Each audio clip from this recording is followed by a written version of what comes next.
Naitwa Obet Elias Mwapa. Natokea Igole, kata Igole. Nilikuwa mfanyakazi wa kampuni ya Ngwazi Estate. Mnamo mwaka 2023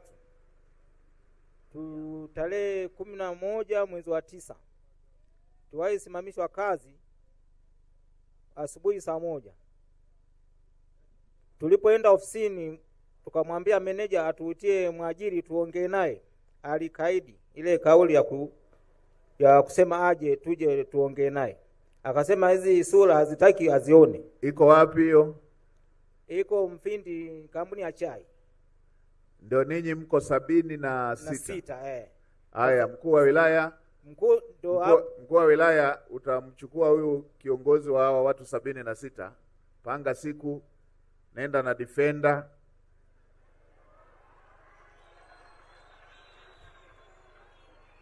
Mheshimiwa, pamoja na hayo lakini alafu muite yule, waitie hawa huyo kiongozi ambaye wanamdai aongee nao.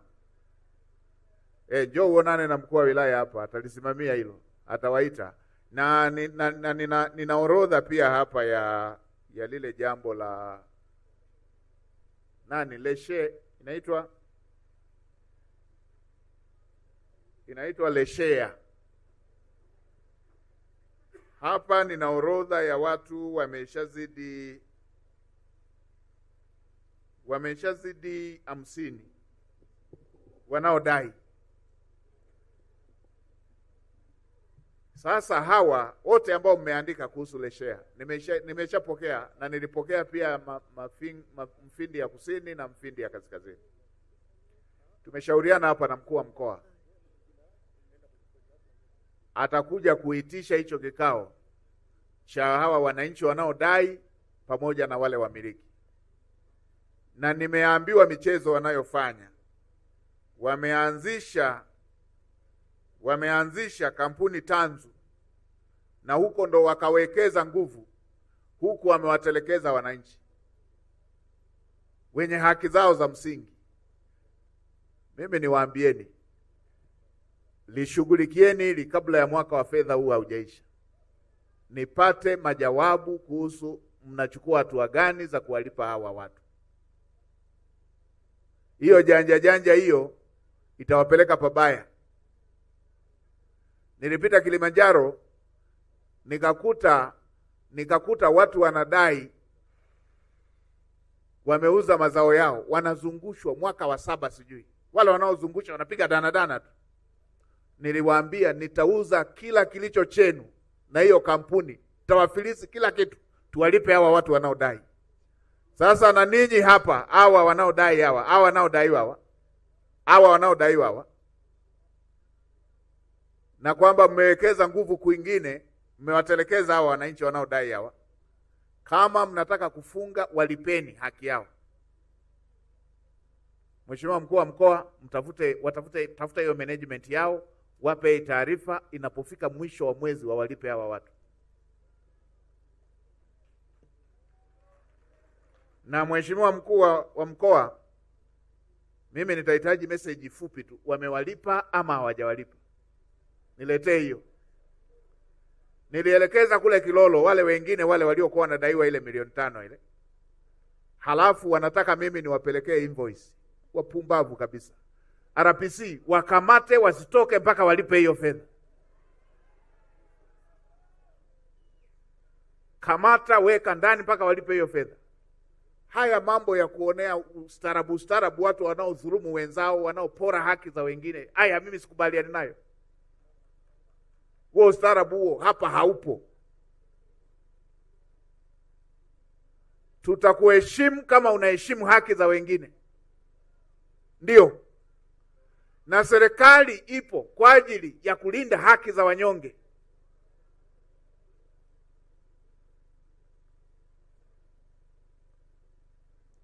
Na bahati nzuri hapa nilipokaa nyuma huku nina jeshi kubwa sana. Yuko shehe na mashehe wenzake na mababa askofu hapa. Hata Biblia inasema atamkemea yule alaaye. Sisi tutakuwa serikali gani watu wanadhulumiwa sisi tukae kimya? Haiwezekani. Na mimi niwaambie, nimekuja na dawa ya kuatia adabu hao wanaopora haki za wengine.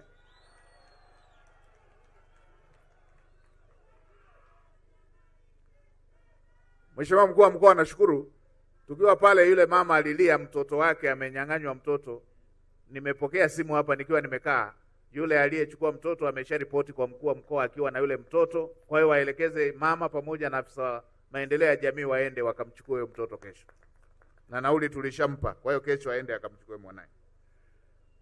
Haya mambo yanayoumiza watu, yanayoudhi watu kwa makusudi tu, watu wanafanya makusudi. Haya hayafai, tuyaache, na ambaye hataki kuyaacha tutamlazimisha. Hiyo ndio maana ya dola. Tumefika pale, mahakama imeshaamua kwamba huyu ndio mshindi, halafu kwa kiburi tu hamkabidhi yule aliyeshinda. Mahakama ndio chombo chetu ambacho tumekubaliana kwamba tunapogombana sana kuhusu yupi ana haki kitatuambia. Sasa mahakama imeshasema huyu ndio mwenye haki, alafu yule ambaye ameshikilia mali ya mwenzake kwa kiburi tu anashikilia. Hatuwezi tukaenda namna hiyo. Na mimi niwaelekeze wakuu wa wilaya kote, wakuu wa mikoa kote, hamjapewa hivi vyombo ili viwalinde nyie, vinatakiwa viwalinde wananchi. Anayeonewa pelekeni vikasaidie wananchi wapate haki zao. Ndio lazima tukomeshe unyang'anyi, vinginevyo Watanzania hawa hawatapata hilo tabasamu. Haya, mwingine anayefuatia. Kwa hiyo wale walioandika kuhusu ile madai ya leshea tumeshamaliza, na wale ambao wameandika wale 76, mkuu wa wilaya ataenda kulifanyia kazi hilo. Nenda kamili, tuone kama hawatatoka sasa kusikiliza hao watu. Na nilipokuwa pale pia pale Mafinga nimeelekeza, Ifunda pale nimeelekeza, mtu ndio unataka kuwekeza, na sisi tunapenda uwekezaji na wawekezaji. Na mimi niwaombe wana Mafinga, wala msichukie uwekezaji, kwa sababu uwekezaji ndio maendeleo, ndio ajira, ndio uchumi. Lakini tunawaambia wenzetu wanaowekeza, umeenda umechukua shamba la mtu ili uwekeze, lipa fidia. Umekuta mwenzako kahangaika kapanda shamba la miti, wewe unalichukua kwamba unawekeza, unaanza kuvuna miti yake na hujamlipa. Huo uwekezaji gani? Uwekezaji gani? Umemkuta na miti yake wapi pale, nimekuta miti chungu nzima, wewe ndo umevuna, ilikuwa ya kwako na hujalipa chochote. Huo uwekezaji unyang'anyi. Umechukua eneo na miti yake.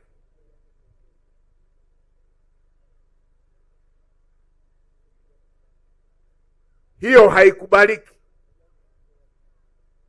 Na wale pale nimewaambia, unapofika mwisho wa mwezi wawalipe wale waliochukua miti yao.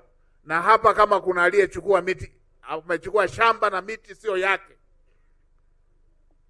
kwa kauli yeyote ile, lipa hiyo fidia. Unachukuaje miti ya mwenzio kahangaika miaka yote ile, kapanda kaitunza muda wote?